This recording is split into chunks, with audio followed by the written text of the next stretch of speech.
Hello, it's Jang here with a look at a LEGO architecture set. Obviously, this is the Eiffel Tower. The set officially comes with 321 pieces.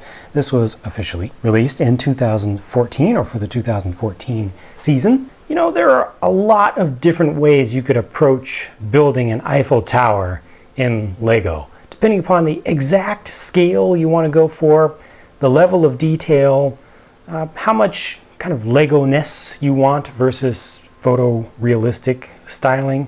And I think that what they chose here was a good choice, an interesting one, basing the whole design around the use of one wide plates and tiles and hinge pieces and such, just around the four corners of the thing for all of the mostly vertical pieces.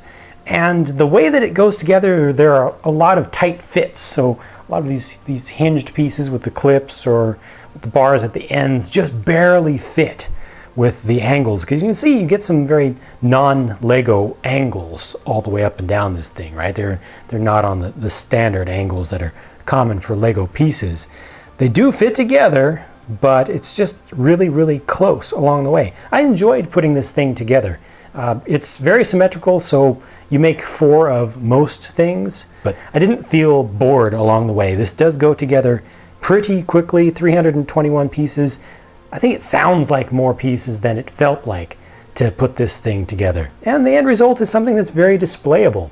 It looks good. Obviously, it's going to look good from any angle, but it looks good just on display from below and from above. The architecture series always has fairly nice boxes that they use with a nice finish and just a very different look from the Lego norm. You know, it's just looking a lot more professional than some of the sets that are really made for younger kids.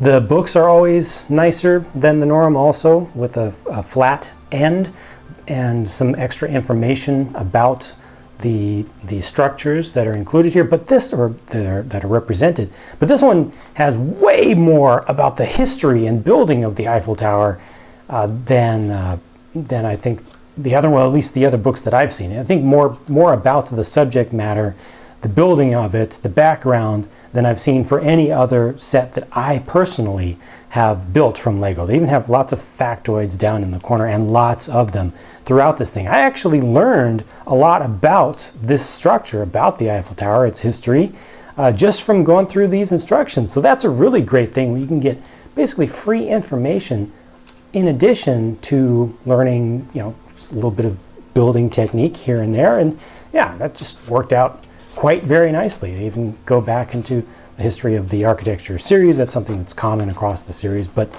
this was actually a really nice process of just going through this and picking up a bunch of information. They do give you, as always, the little name plate down at the bottom, and that just is in English, you know, just regular block type, but they also do include one in French. Good choice. And that's not dependent upon your own region. You know, I bought this in the United States, so they still include one in French. So I think that's really good that they included both. And lastly, as far as durability is concerned, there's a little bit of wobble and wiggle to the whole thing.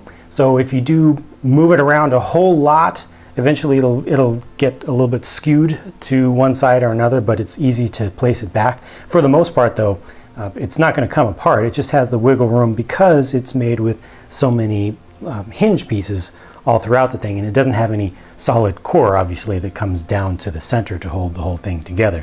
So overall, I feel like it was an enjoyable build, an enjoyable process going through the instructions and learning about the subject matter, and the thing looks good now that it's done. I think that's about all there is for me to say about it. If you have anything that you would like to say about it, please share your thoughts down in the comments section, and I'm going to be working on more videos, so I'll be talking to you again very soon. Thanks for watching.